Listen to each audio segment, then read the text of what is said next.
జయ కృష్ణ నాయక్, ఈయనకు 22 సంవత్సరాలు. నిన్న మధ్యాహ్నం ఈయన హ్యాంగింగ్ తీసుకొని చనిపోయారు.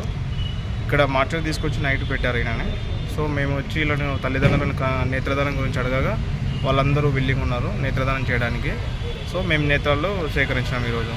నేత్రాలు అంటే మొత్తం కనుగుడ్డు ఏం కాదు, ఈ నల్లగుడ్డు పైన చిన్న పొర ఒకటే తీసుకున్నాం, దాన్ని కార్నియా అంటారు.